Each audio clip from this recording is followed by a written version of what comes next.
Hi hello ನಮಸ್ಕಾರ ಎಲ್ರಿಗೂ ನನ್ನ ಹೊಸ ವಿಡಿಯೋಗೆ ಸ್ವಾಗತ ಅಂತ ಹೇಳ್ತಾ ಇವತ್ತು ನಾನು ತೋರಿಸಿಕೊಟ್ಟಿರೋದು ಹಿಸ್ಟಾರಿಕಲ್ ಪ್ಲೇಸ್ ಆಗಿರೋಂತಹ ಇಕ್ಕೇರಿ.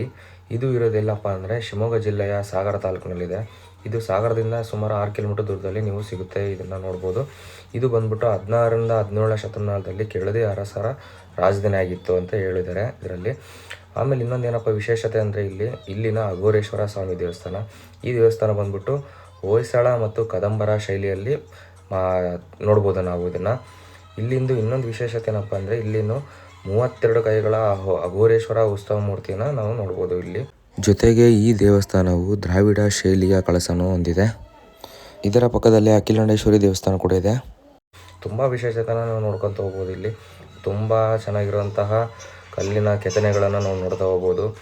ಆ ಕೆತ್ತನೆಗಳು ನೋಡೋಕ್ಕೆ ಒಂಥರ ಸಿಕ್ಕಾಪಟ್ಟೆ ಖುಷಿ ಆಗುತ್ತೆ ನಮಗಂತೂ. ಆ ಕೆತ್ತನೆಗಳು ಜೊತೆಗೆ ಸುಂದರವಾದಂತಹ ವಾತಾವರಣ, ಸುತ್ತ ಗ್ರೀನ್ರಿ, ಪ್ಲೇಸ್ ಅಂತೂ ಸಖತ್ ಇಷ್ಟ ಆಗುತ್ತೆ ನಿಮಗೆ. ಇಲ್ಲಿನ ಇನ್ನೊಂದು ಅದ್ಭುತವಾದ ಒಂದು ಸುಂದರವಾದಂತಹ ಶಿಲ್ಪನ ನೋಡಬೇಕು ಅಂದರೆ ನಾವು ಅಮೃತ ಶೈಲಿಯಲ್ಲಿ ಕೆತ್ತಿರೋಂತಹ ಬಸವಣ್ಣನ. ಈ ಬಸವಣ್ಣಂದು ಏನಪ್ಪ ಸ್ಪೆಷಲ್ ಅಂದರೆ ಇಲ್ಲಿನ ಒಂದು ಕಾಲಿನಲ್ಲಿ ಮಕ್ಕಳನ್ನು ನುಸುಳ್ಕೊಂಡು ಹೋದರೆ ಅವರ ಇಷ್ಟಗಳು ಪ್ರಾಪ್ತವಾಗುತ್ತದೆ ಅಂತ ಹೇಳ್ತಾರೆ. ಸೊ ಟೋಟಲ್ ಹೇಳ್ಬೇಕಂದ್ರೆ ಈ ಪ್ಲೇಸ್ ಮಾತ್ರ ಸಖತ್ ಇಷ್ಟ ಆಗುತ್ತೆ ನಿಮಗೆ. ಮಸ್ಟ್ ವಿಸಿಟ್ ಅಂತ ಹೇಳ್ತೀನಿ.